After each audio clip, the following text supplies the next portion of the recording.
श्रीमद् भागवत पुराण तीसरा अध्याय। भगवान श्री कृष्ण का प्रकाट्य। श्री सुखदेव जी कहते हैं, परीक्षित, अब समस्त शुभ गुणों से युक्त बहुत सुहावना समय आया। रोहिणी नक्षत्र था। आकाश के सभी नक्षत्र, ग्रह और तारे शांत सौम्य हो रहे थे। दिशाएं स्वच्छ प्रसन्न थी। निर्मल आकाश में तारे जगमगा रहे थे। पृथ्वी के बड़े बड़े नगर, छोटे छोटे गांव, हीरों की बस्तियां और हीरे आदि की खानें मंगलमय हो रही थी। नदियों का जल निर्मल हो गया था। रात्रि के समय भी सरोवर में कमल खिल रहे थे। वन में वृक्षों की पंक्तियां रंग बिरंगे पुष्पों के गुच्छों से लद गई थी। कहीं पक्षी चहक रहे थे तो कहीं भौरे गुनगुना रही थी।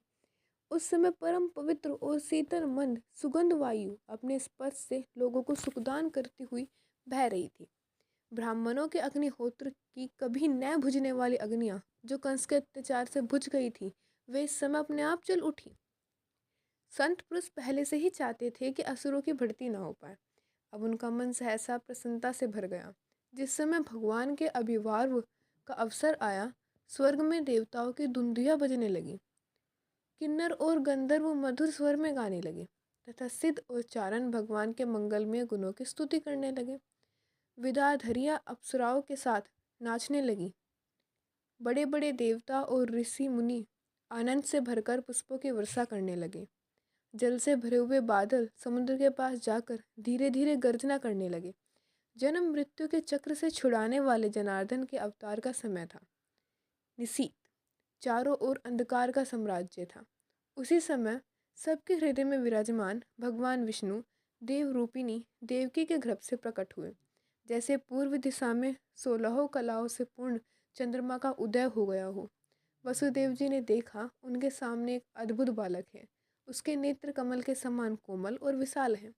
4 सुंदर हाथों में शंख, गदा, चक्र और कमल लिए हुए हैं। वक्षस्थल पर श्रीवत्स का चिन्ह, अत्यंत सुंदर स्वर्णमय रेखा है। गले में कौस्तुभ मणि झिलमिला रही हैं। वर्षाकालीन मेघ के समान परम सुंदर श्यामल शरीर पर मनोहर पीताम्बर फहरा रहा है। बहुमूल्य वैदुर्य मणि के किरीट और कुंडल की कांति से सुंदर सुंदर घुंघराले बाल सूर्य की किरणों के समान चमक रहे हैं। कमर में चमचमाती करधनी की लड़ियाँ लटक रही हैं। बाहों में बाजूबंद और कलाइयों में कंगन शोभायमान हो रहे हैं। इन सब आभूषणों से सुशोभित बालक के अंग अंग से अनोखी छटा छिटक रही है। जब वासुदेव जी ने देखा कि मेरे पुत्र के रूप में तो स्वयं भगवान ही आए हैं, तब पहले तो उन्हें असीम आश्चर्य हुआ। फिर आनंद से उनकी आंखें खिल उठी। उनका रोम रोम परमानंद में मगन हो गया। श्री कृष्ण का जन्मोत्सव मनाने की उतावली में उन्होंने उसी समय ब्राह्मणों के लिए 10,000 गायों का संकल्प कर दिया।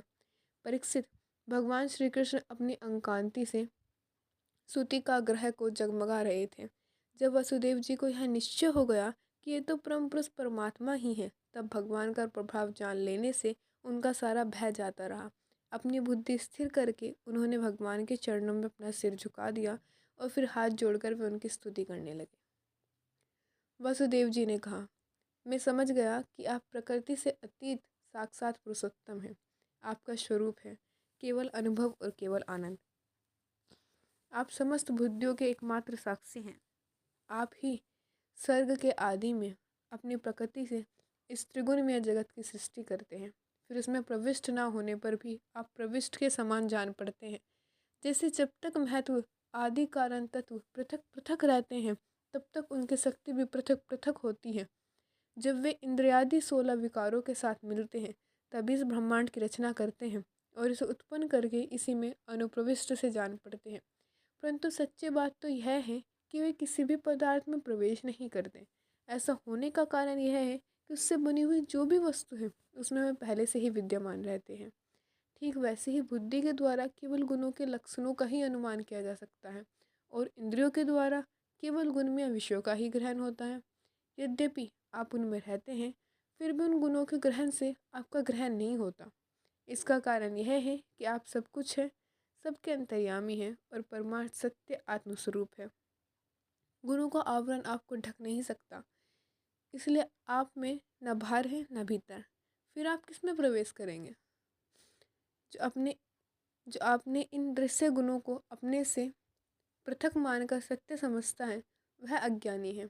क्योंकि विचार करने पर ये देह घेय आदि पदार्थ व की वालसा के सिवा और कुछ नहीं सिद्ध होते। विचार के द्वारा जिस वस्तु का अस्तित्व सिद्ध नहीं होता बल्कि जो बाधित हो जाती है उसको सत्य मानने वाला पुरुष बुद्धिमान कैसे हो सकता है। प्रभु कहते हैं कि आप स्वयं समस्त क्रियाओं, गुणों और विकारों से रहित हैं, फिर भी इस जगत की सृष्टि, स्थिति और प्रलय आपसे ही होते हैं। यह बात परम ऐश्वर्यशाली पर ब्रह्मा परमात्मा आपके लिए असंगत नहीं है, क्योंकि तीनों गुणों के आश्रय आप ही हैं। इसलिए उन गुणों के कार्य आदि का आप में ही आरोप किया जाता है। आप ही तीनों लोगों की रक्षा करने के लिए अपनी माया से सत्व शुक्ल वर्ण धारण करते हैं। उत्पत्ति के लिए रजः प्रधान रक्त वर्ण और प्रलय के समय तमोगुण प्रधान कृष्ण वर्ण स्वीकार करते हैं। प्रभु आप सर्वशक्तिमान और सबके स्वामी हैं। इस संसार की रक्षा के लिए ही आपने मेरे घर अवतार लिया है। आजकल कोटि कोटि असुर सेनापतियों ने राजा का नाम धारण कर रखा है और अपने अधीन बड़ी बड़ी सेनाएं कर रखी है। आप उन सब का संहार करेंगे। देवताओं के भी आराध्य देव प्रभु, यह कंस बड़ा दुष्ट है। इसे जब मालूम हुआ कि आपका अवतार हमारे घर होने वाला है तब उसने आपके भय से आपके बड़े भाइयों को मार डाला। अभी उसके दूत आपके अवतार का समाचार उसे सुनाएंगे और वह अभी अभी हाथ में शस्त्र लेकर दौड़ आएगा। श्री सुखदेव जी कहते हैं, परीक्षित, इधर देवकी ने देखा कि मेरे पुत्र में तो पुरुषोत्तम भगवान के सभी लक्षण मौजूद हैं। पहले तो उन्हें कंस से कुछ भय मालूम हुआ, परंतु फिर वह बड़े पवित्र भाव से मुस्कुराती हुई स्तुति करने लगी। माता देवकी ने कहा, प्रभु वेदों ने आपके जिस रूप को अव्यक्त और सबका कारण बतलाया है, जो ब्रह्मा ज्योति स्वरूप समस्त गुणों से रहित और विकारहीन है, जिसे विशेषण रहित, अनिर्वचनीय, निष्क्रिय एवं केवल विशुद्ध सत्ता के रूप में कहा गया है, वही बुद्धि आदि के प्रकाशक विष्णु आप स्वयं हैं। जिस समय ब्रह्मा की पूरी आयु 2 प्रारार्ध समाप्त हो जाते हैं, काल शक्ति के प्रभाव से सारे लोग नष्ट हो जाते हैं, पंच महाभूत अहंकार महत्व में और महत्व प्रकृति में लीन हो जाता है, उस समय एकमात्र आप ही शेष रह जाते हैं। इसी से आपका एक नाम शेष भी है।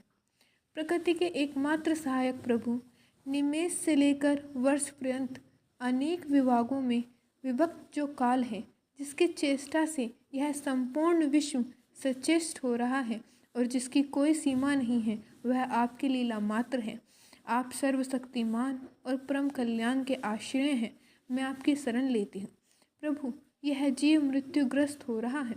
यह मृत्यु रूप कराल व्याल से भयभीत होकर संपूर्ण लोकांतरों में भटकता रहा, परंतु इसे कभी कहीं भी ऐसे स्थान ना मिल सका जहाँ यह निर्भय होकर रहे।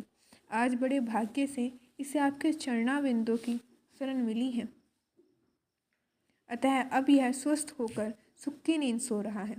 औरों की तो बात ही क्या, स्वयं मृत्यु भी इससे भयभीत होकर भाग गई है। प्रभु आप हैं भक्त भयहारी और हम लोग इस दुष्ट कंस से बहुत ही भयभीत हैं, अतः आप हमारी रक्षा कीजिए।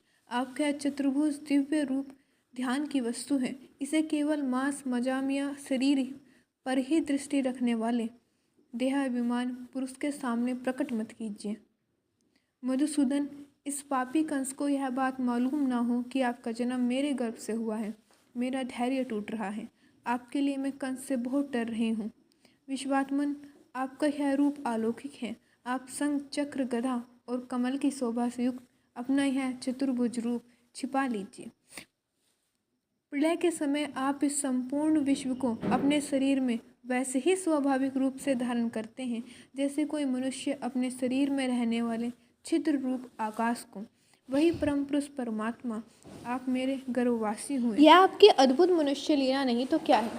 श्री भगवान ने कहा, देवी, स्वयंभू मनवंतर में जब तुम्हारा पहला जन्म हुआ था, उस समय तुम्हारा नाम था प्रशी और ये वसुदेव सुतपा नाम के प्रजापति थे। तुम दोनों के हृदय बड़े ही शुद्ध थे। जब ब्रह्मा जी ने तुम दोनों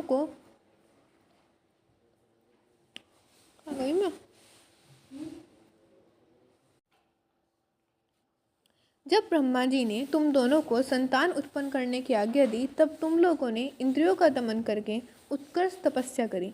तुम दोनों ने वृषा, वायु, घाम, शीत, उष्ण आदि काल के विभिन्न गुणों को सहन किया और प्राणायाम के द्वारा अपने मन के मल धो डाले।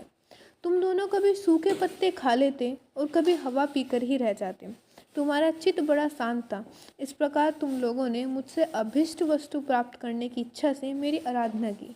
मुझ में चित्त लगाकर ऐसा परम दुष्कर और घोर तप करते करते देवताओं के 12,000 भी वर्ष बीत गए। पुण्यमी देवी, उस समय मैं तुम दोनों पर प्रसन्न हुआ, क्योंकि तुम दोनों ने तपस्या, श्रद्धा और प्रेममयी भक्ति से अपने हृदय में नित्य निरंतर मेरी भावना की थी। उस समय तुम दोनों की अभिलाषा पूर्ण करने के लिए वर देने वालों का राजा मैं इसी रूप में तुम्हारे सामने प्रकट हुआ। जब मैंने कहा कि तुम्हारी जो इच्छा हो मुझसे मांग लो, तब तुम दोनों ने मेरे जैसा पुत्र मांगा। उस समय तक विषय भोगों से तुम लोगों का कोई संबंध नहीं था, तुम्हारे कोई संतान भी न थी, इसलिए मेरी माया से मोहित होकर तुम दोनों ने मुझसे मोक्ष नहीं मांगा। तुम्हें मेरे जैसा पुत्र होने का वर प्राप्त हो गया और मैं वहाँ से चला गया। अब सफल मनोरथ होकर तुम लोग विषयों का भोग करने लगे। मैंने देखा कि संसार में शील, स्वभाव, उदारता तथा अन्य गुणों में मेरे जैसा दूसरा कोई नहीं है, इसलिए मैं ही तुम दोनों का पुत्र हुआ और उस समय मैं प्रशी गर्भ के नाम से व्याख्यात हुआ। फिर दूसरे जन्म में तुम हुई अदिति और वसुदेव हुए कश्यप। उस समय भी मैं तुम्हारा पुत्र हुआ। मेरा नाम था उपेंद्र। शरीर छोटा होने के कारण लोग मुझे वामन भी कहते थे। सती देव की, तुम्हारे इस तीसरे जन्म में भी मैं उसी रूप से फिर तुम्हारा पुत्र हुआ हूँ। मेरी वाणी सर्वदा सत्य होती है। मैंने तुम्हें अपना यह रूप इसलिए दिखाया है कि तुम्हें मेरे पूर्व अवतारों का स्मरण हो जाए। यदि मैं ऐसा नहीं करता तो केवल मनुष्य शरीर से मेरे अवतार की पहचान नहीं हो पाती। तुम दोनों मेरे प्रति पुत्र भाव तथा निरंतर ब्रह्मा भाव रखो। इस प्रकार वात्सल्य, स्नेह और चिंतन के द्वारा तुम्हें मेरे परम पद की प्राप्ति होगी। श्री सुखदेव जी कहते हैं, भगवान इतना कहकर चुप हो गए। अब उन्होंने अपनी योग माया से पिता माता के देखते देखते तुरंत एक साधारण शिशु का रूप धारण कर लिया। तब वसुदेव जी ने भगवान की प्रेरणा से अपने पुत्र को लेकर सूतिका ग्रह से बाहर निकलने की इच्छा की। उसी समय नंद पत्नी यशोदा के गर्भ से उस योग माया का जन्म हुआ जो भगवान की शक्ति होने के कारण उनके समान ही जन्म रही थे। उसी योग माया ने द्वारपाल और पूर्ववासियों की समस्त इंद्रियां वृत्तियों को चेतना हर ली। वे सब के सब अचेत होकर सो गए। बंदी गृह के सभी दरवाजे बंद थे। उनमें बड़े बड़े किवाड़, लोहे की जंजीरें और ताले जड़े हुए थे। उनके बाहर जाना बड़ा ही कठिन था, परंतु वसुदेव जी ने भगवान श्री कृष्ण को गोद में लेकर जो ही उनके निकट पहुँचे तो ही वे सब दरवाजे आप से आप खुल गए। ठीक वैसे ही जैसे सूर्योदय होते ही अंधकार दूर हो जाता है। उस समय बादल धीरे धीरे गरजकर जल की फुहारें छोड़ रहे थे, इसलिए शेष जी अपने फनों से जल को रोकते हुए भगवान के पीछे पीछे चलने लगे। उन दिनों बार बार वर्षा होती रहती थी, इससे यमुना जी बहुत बढ़ गई। उनका प्रवाह गहरा और तेज हो गया था। तरल तरंगों के कारण जल पर फेन ही फेन हो रहा था। सैकड़ों भयानक भंवर पड़ रहे थे। जैसे सीतापति भगवान श्री राम जी को समुद्र ने मार्ग दे दिया था, वैसे ही यमुना जी ने भगवान को मार्ग दे दिया। वसुदेव जी ने नंद बाबा के गोकुल जाकर देखा कि सब के सब गोप नींद से अचेत पड़े हैं। उन्होंने अपने पुत्र को यशोदा जी की सैया पर सुला दिया और उनकी नवजात कन्या लेकर वे बंदी गृह लौट आए। जेल में पहुंचकर वसुदेव जी ने उस कन्या को देवकी की सैया पर सुला दिया और अपने पैरों में बेड़ियां डाल ली तथा पहले की तरह वे बंदी गृह में बंद हो गए। उधर नंद पत्नी यशोदा जी को इतना तो मालूम हुआ कि कोई संतान हुई है, परंतु वे यह ना जान सकी कि पुत्र हुआ है या पुत्री, क्योंकि एक तो उन्हें बड़ा परिश्रम हुआ था और दूसरे योग माया ने उन्हें अचेत कर दिया था।